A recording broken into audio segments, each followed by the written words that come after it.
What's up YouTube? It's Midnight Mechanic and here we are today doing some mechanic work. Let me show you what I'm working on. So today, well not today, but for the last, I don't know, month or so, my wife's been complaining about, and rightfully so, if she's watching, that her AC on her SUV has been going in and out. Now I've already done a bunch of things, and oh sorry, that's my boat. So this is it, 04 Buick Rainier. Bought it for $3,000 cash money a couple years ago, and although it's been a pain in the butt, I own it and I don't have to pay anything on it, so I fix it. Anyways, you can see in here, I've already replaced the condenser, I've already recharged it. This is the evaporator over here. I've replaced the affectionately known as TikTok switch, which is the cycling compressor switch. This is one of the lines. So anyways, it's fine at idle, and as you can see, you may not be able to see, oh I can't turn my light on. I'll turn this on. I have the compressor on right now, but when she's driving, it's turning off. It's going warm, 95 degrees out. So I've got my old, from my old racing days when I used to do drag racing, I've got my old GM tuning computer out and got it hooked up to the computer here, and I have it AC clutch is commanded on, and I'm monitoring a bunch of other stuff.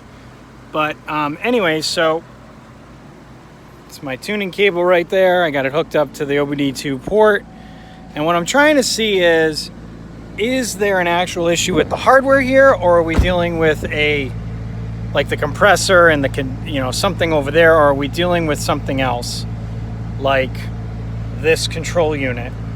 Now I watched a video on YouTube. Scotty Kilmer said these things tend to go bad. I remember there used to be a snowflake on here. Now it feels cold right now and I don't have my thermometer in it, and I'll probably get it, but it feels like it's right around where it should be. So I'm wondering if this module has gone bad. These are about 150 bucks. Dorman makes them. You can get them. I mean, you can go to the junkyard, but chances are whatever you get is going to be just as bad as this one. So we're going to hop out here for a minute, and I am going to command. So right now I've forced overrid this system with my scanner here, and I have told it the AC clutch has to stay on. So I am going to I'm going to not command it to do it. When it's green, it's on. When it's not lit up, the car's doing what it's supposed to.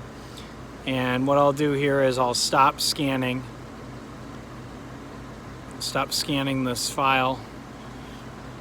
And now it's disconnected, and let's see if that clutch disconnected. We should be able to see it stop. It's still going. Now, it wasn't going when I first turned the truck on.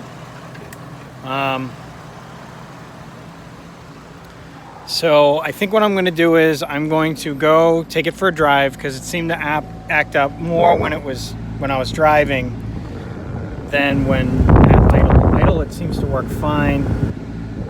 For some reason, when you drive, it's acting up. So stay tuned for part 2. Midnight Mechanic, not midnight, midday mechanic.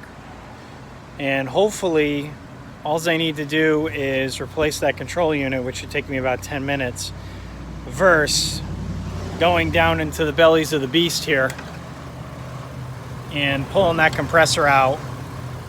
And if I do that, I'm going to have to redo all these lines. I'm going to have to replace this evaporator, because that's the right thing to do. There's a desiccant bag in there, there's a dryer, and then somewhere over here is an orifice tube, which is on one of these lines. It could be on this line right here. I'll need to replace that as well, and replace all the O-rings, kind of like I did with that Honda in my earlier videos. But these old trucks, it's an 04. They weren't the best built, but for hauling kids around, they're great. You can pick these things up for short money, And this one's only got like 123,000 miles on it. These things go for 250,000 miles. I have done a ton of work on this thing. I am not getting rid of it. There is no not until my kids are in college.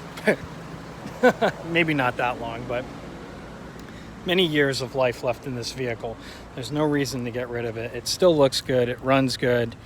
There's really no reason not to fix this and get some more life out of this, especially since I just did a rear brake job on it. So sorry for the long rambling video. See what happens.